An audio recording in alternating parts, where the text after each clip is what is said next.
Quanto aos filhos desses, que se desviaram, e os filhos de seus filhos que foram dispersos pelos pais, tendo nascido em heresia e educado em suas visões religiosas, são como bebês tomados cativos e criadas nas leis dos gentios. Seu status é de um anus, de um forçado, que caso ouça posteriormente que ele é Yehudi, que ele é judeu, encontre judeus e os observe praticarem suas leis, ainda assim é considerado anus, um forçado, uma vez que foi criado no caminho errôneo de seus pais. Isso se refere aos que foram levados ao erro por seus pais e aos que se perderam. Portanto, deve-se fazer um esforço para trazê-los de volta a Teshuvah e aproximar-se deles por meio de relações amistosas, para que eles retornem à fonte fortalecedora, isso é, a Torá. Que nenhum homem se apresse em condená-los. Mishneh Torah, Sefer Shoftim, Hilchot Hamrim.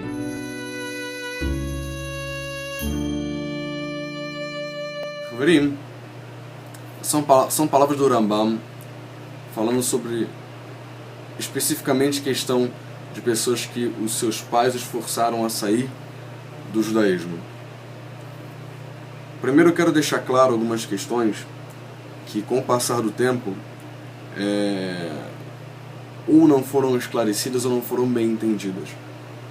A Kehillah Beit Or, ela é uma comunidade que tem foco no judaísmo, não em uma variante fora do Tanar, com outros textos, com figura messiânica, ou com algo que remeta, mesmo que seja algo histórico do cristianismo. Nada, absolutamente nada. Kehillah Beit Or, hoje, trabalha com judaísmo.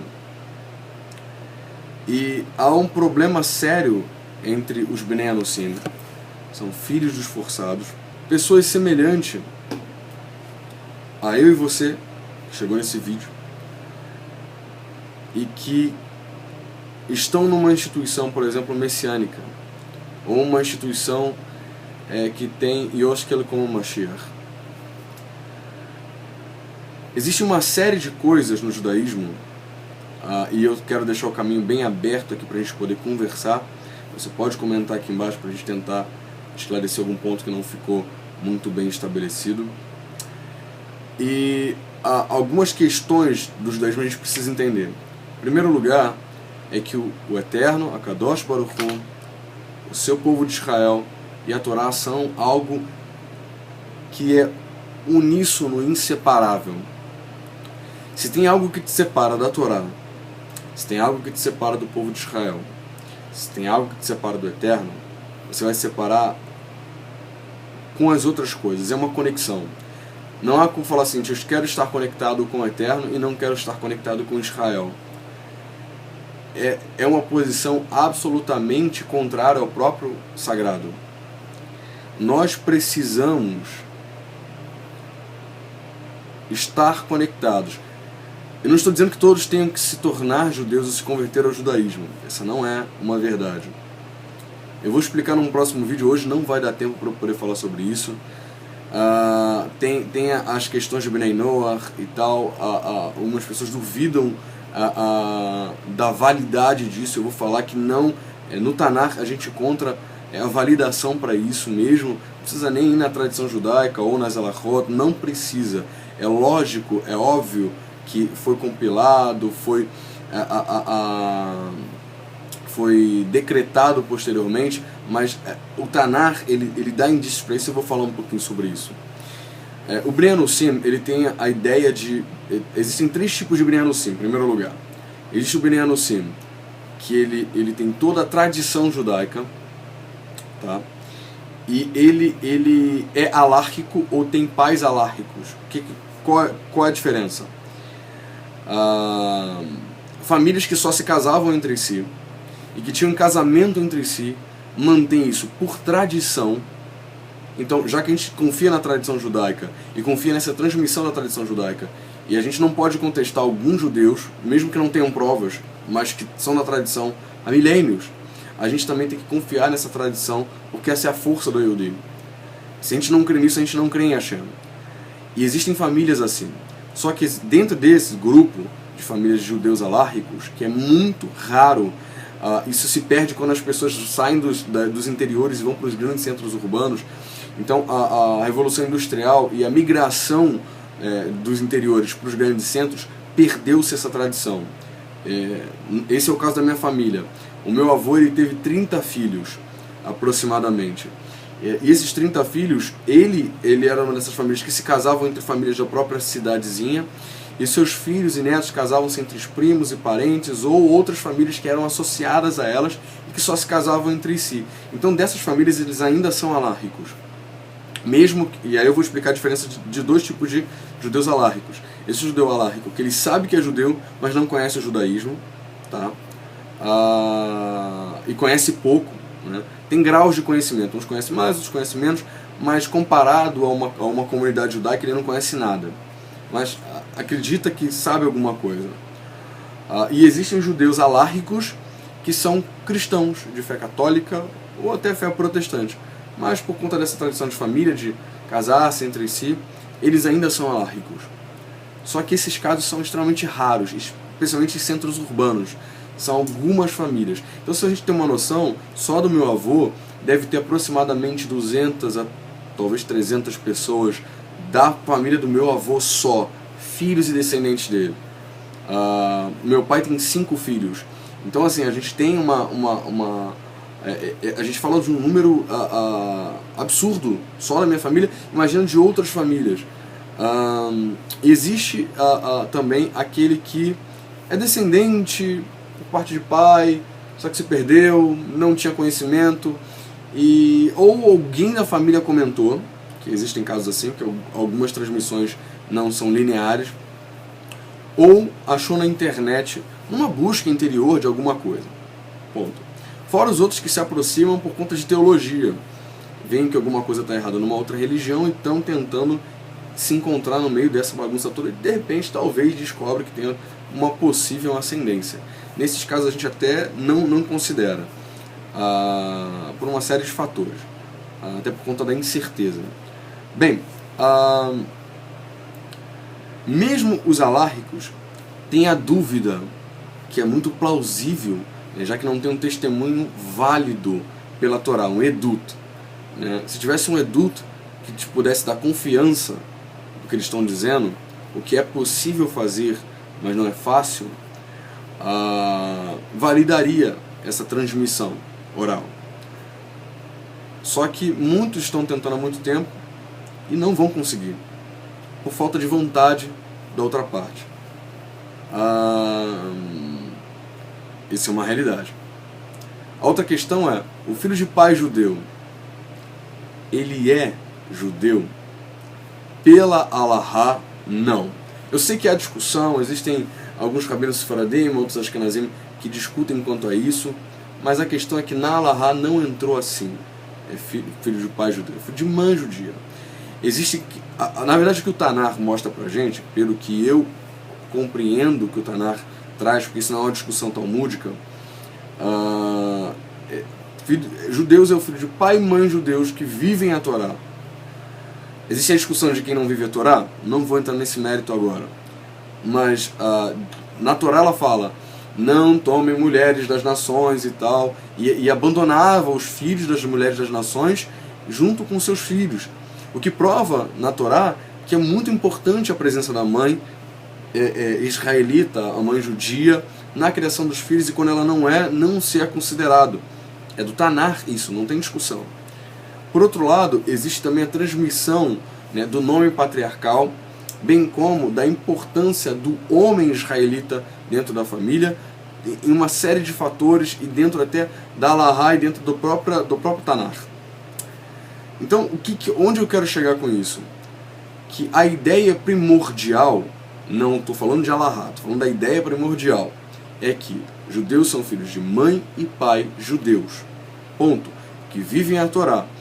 Mas tem a espiritualidade, tem essas questões que alguns grupos falam da alma e da centelha espiritual e tal. Isso eu não vou entrar nesse mérito, não vou discutir quanto a isso. Mas eu vou entrar no sentido da Halahá e da lei judaica. No Tanar, não importa se a pessoa tem mãe ou pai judeus.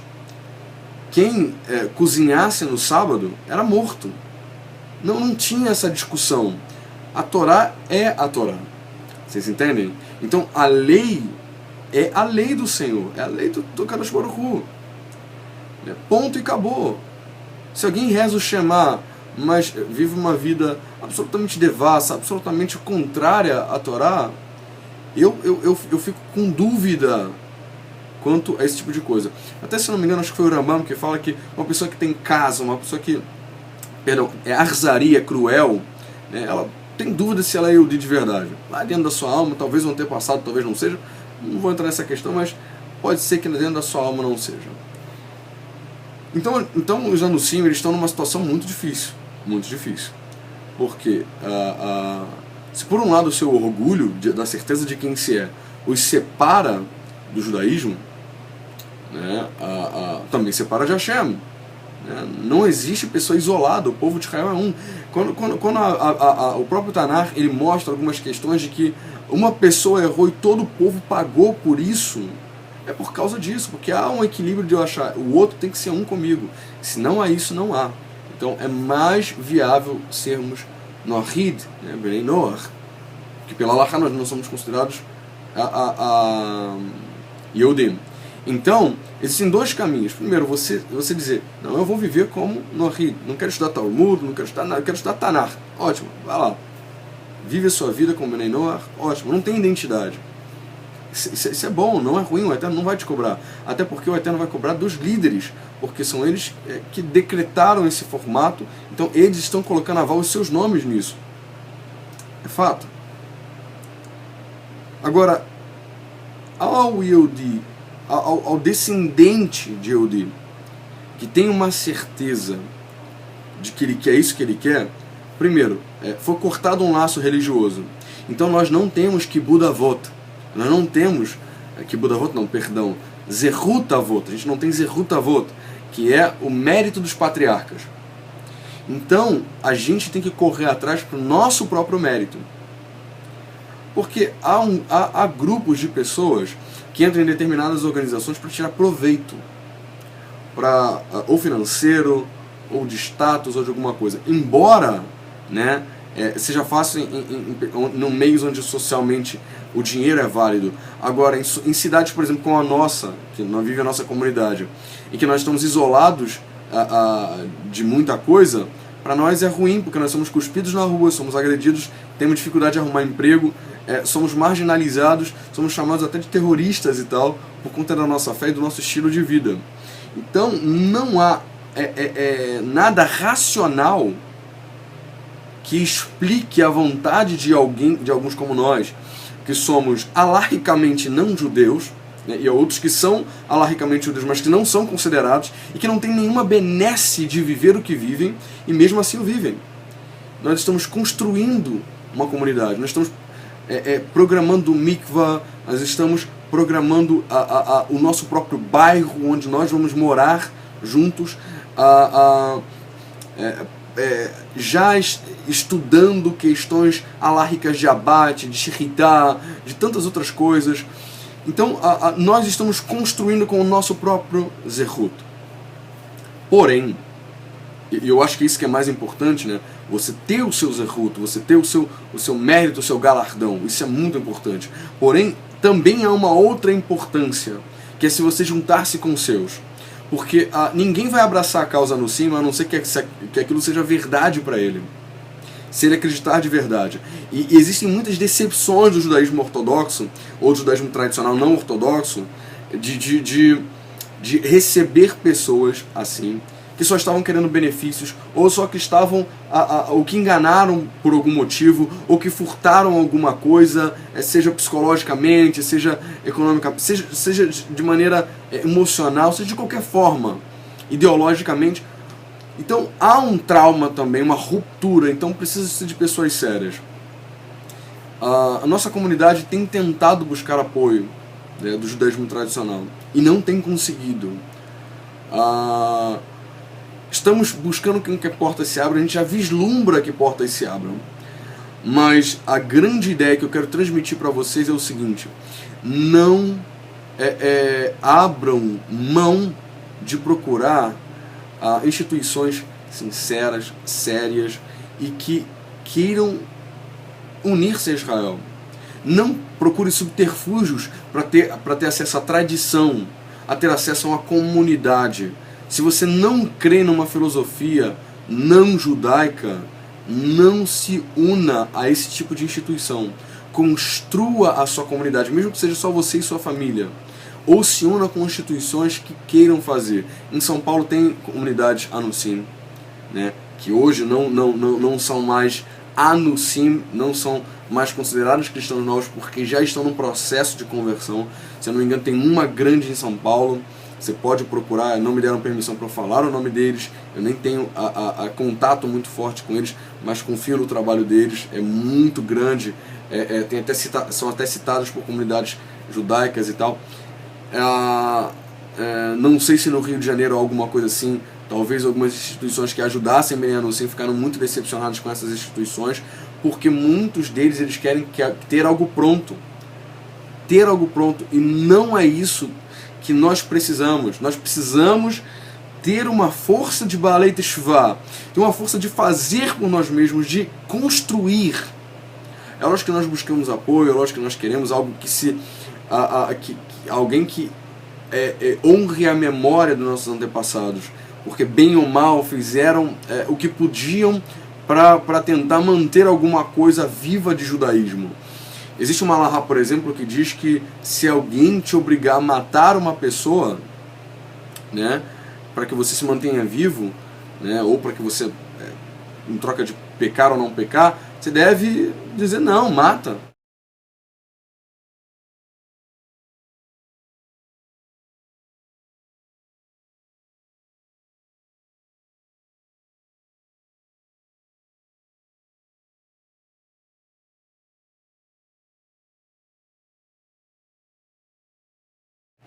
E o que aconteceu com muitos Bnei Anusim é que muitos foram mortos, que nem chegaram a ser julgados, foram mortos por populares, e seus filhos foram transferidos. E eles passaram oralmente para os seus netos. Então, assim, os filhos não tiveram escolha quando os pais foram julgados ou separados dos seus pais, e a transmissão foi dada assim oralmente. Então, tem essas questões que alguns morreram ou simplesmente viveram longe dos seus filhos por simplesmente se esconder